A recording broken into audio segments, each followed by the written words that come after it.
Night riding on your electric scooter can be a ton of fun, but it can also be pretty dangerous because it's hard to be seen if you're not properly prepared. So in this video, I want to run through the lights that I use, the gear that I wear, and some of the safe riding tips that I have for you when riding at night so you can have a fun time and so that you can get home safely every time you go out to ride. So the obvious most important thing for your scooter when riding at night is your lights. Right now, my light of choice is Shred lights.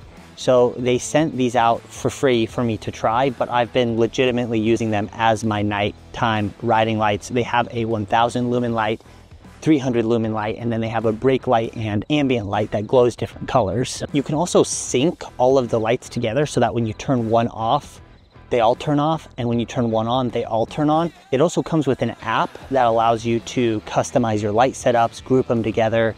It's really cool. I actually just have been liking it without using the app. I think just having them all turn on and off at the same time is plenty for me, but if you're someone who likes to customize your lights, maybe you have multiple PEVs and you have lights on each of them, then you can divide those into groups and customize them individually. So big shout out to Shred lights. Really like these lights. I'm gonna link them down below in the description. I'll cover my specific light setup that I have on this scooter when I jump on it. But the other important thing to consider when you're riding is what you're wearing. And I don't know if it comes off on camera, but this is a reflective jacket. This is from Beyond Riders. Again, they sent this out for me to try out and I've been loving it. It's really lightweight. It has inserts for armor that if you want to be extra protected, you can put the inserts in, or you can pull them out if you want a little bit more of a lightweight feel like I'm doing right now. It's been really hot. I'm in Las Vegas, so obviously I don't want all of that armor, but I still feel really protected. Took a spill recently on a scooter and I wasn't wearing a jacket like this, and now I won't make that mistake anymore. And I love that it doubles as a reflective vest or whatever, you know, a reflective jacket so that people can see me while I'm riding. There's also a lot of options in terms of helmet lights out there. I'll link a few down in the description.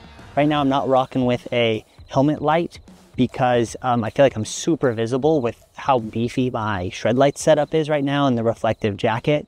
But if you want a headlight or you want a brake light on your helmet, Shred lights is another great option. And there's a few other that are specifically designed for helmets that I'll link down below in the description.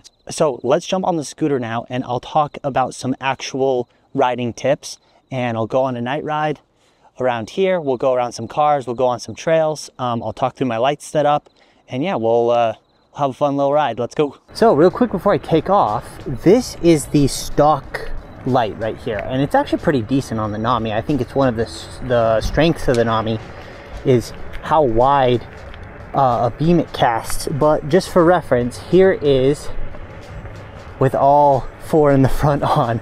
Looks amazing. It is a huge difference. Like, you look at that first light and you're like, oh, it's actually not bad, and then you get the full setup going and it's almost like riding during the day.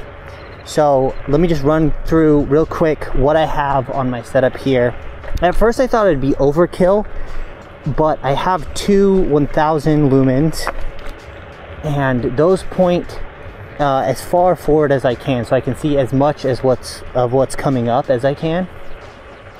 And then I've got the two 300 lumens shining a little bit more down in front of me so I can see the ground immediately in front of me. And I really like this setup. It's very visible, and I don't feel like I'm going to be taken off guard by anything, whether close or far away. So let me get my GPS going and then we'll get this ride really going here. So one of the main tips I guess I have for night riding is that these bike paths, which will, you know, normally have, at least this path for me, will have a decent amount of people on it during the day, actually becomes a really fun riding option during the night because you don't ever encounter anyone out here. Especially as late as it is. It's like, I want to say it's like 10:30 my time, about that time. So you really shouldn't be running into anyone. And when you have a fast scooter like this, you can kind of cruise through without having to worry about running into anyone.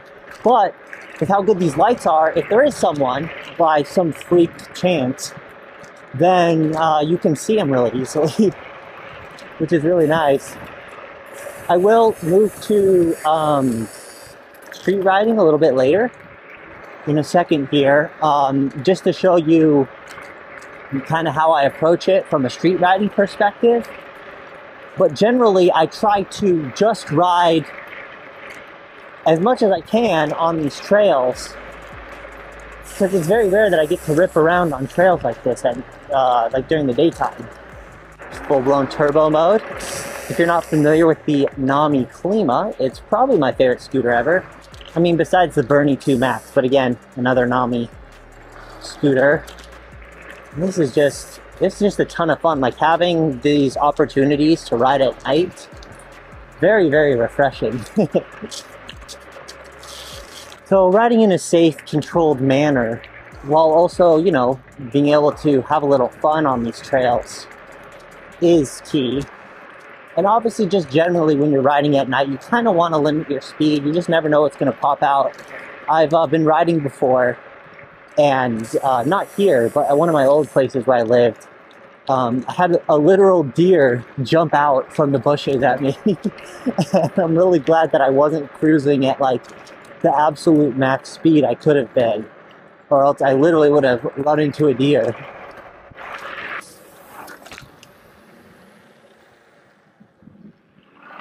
So now that we're on the street here, I believe the average car headlight is, if I'm not mistaken, about 1,000 lumen. So we're sitting at about the same brightness as a car would be, if not a little bit brighter. So it should be plenty visible. The street should be very visible, but I don't think that these will be blinding. I have them down low enough,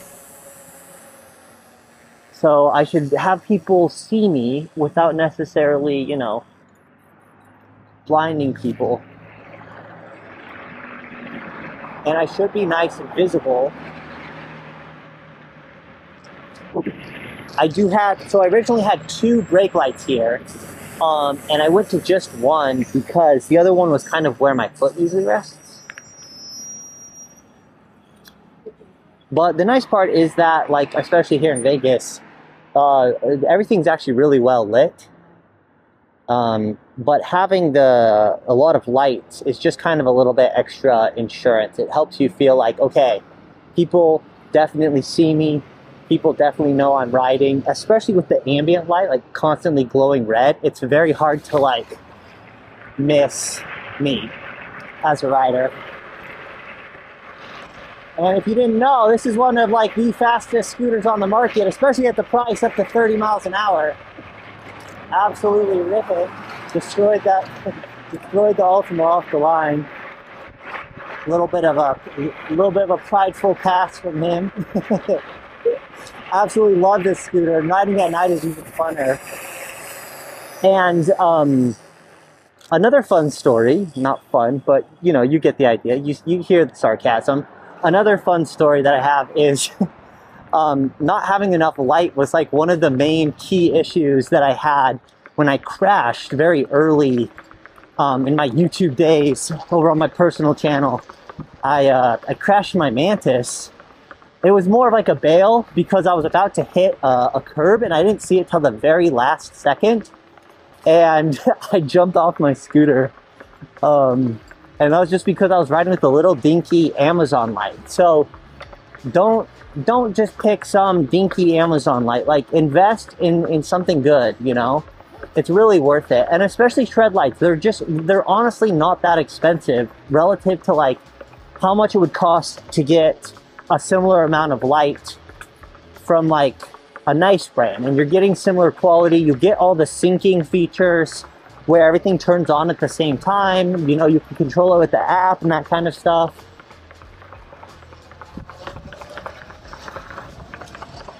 I just feel so comfortable and confident having the way ahead of me lit like this.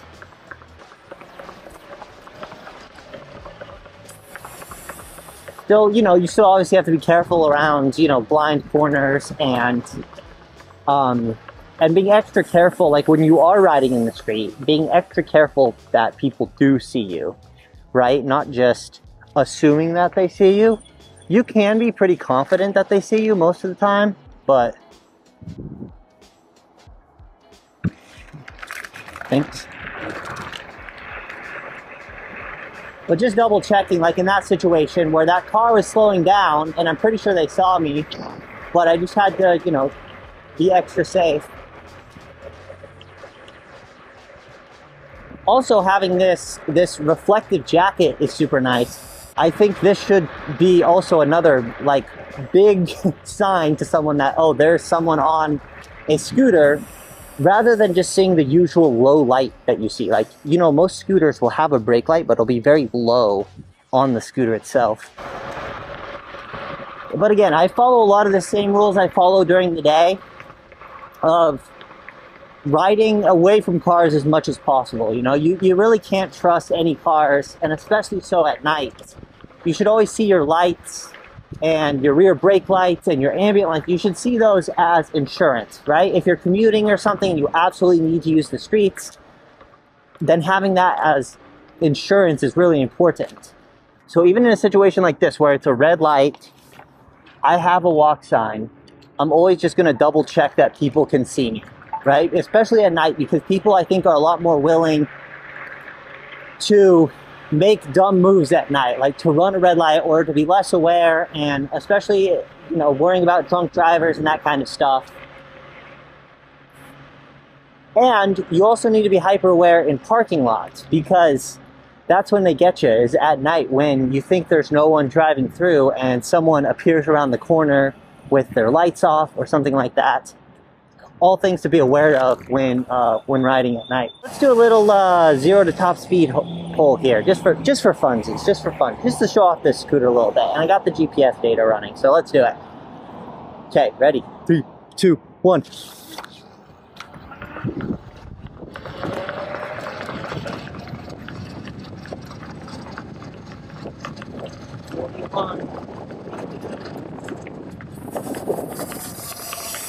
I think we tested this at an official, what, 43 something miles an hour? Definitely saw just about that there.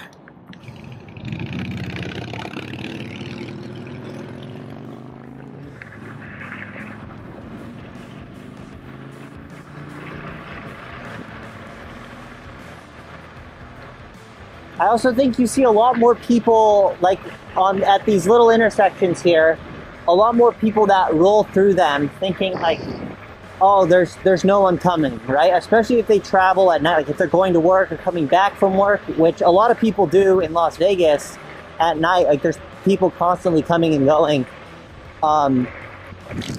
It's one of those things that I always kind of just hover my brakes, keep my eyes out when when you're coming up to little intersections like this, because you just never know what decisions people are going to make, especially at night. Again, we should be really visible to everyone. I mean, there should be no reason to not see me. I'm about as visible as you can get on an electric scooter. Another thing that I think is good for night riding is riding with a buddy. It's a lot easier to see 2 people or 3 people at night than it is one person. And then obviously don't take up a lane, ride single file in the bike lane. Don't be dumb. Always err on the side of caution and you'll be fine. Also, if you're gonna grab lights, I always think that you can't have too many lights. I mean, I thought this was overkill. I thought 4 in the front was overkill. I kind of did it like as a joke, you know. Treadlight sent out their products for us to try out, and I was like, oh, look, what if I put 4?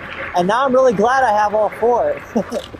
So yeah, that'll just about wrap it up. Thanks for riding along with me. Remember to stay safe when you're riding. Go check out Shredlights. They make a great product. They're super rider friendly. Like they're all in on the PEV business, and they're homies. I've met them in person, talked to them on video calls. They're great guys. They made a great product. And yeah, so go check them out below. Go check out Beyond Riders, who make this jacket, down below in the description. Thanks for riding along with me, and I will see you in the next one. Stay frosty.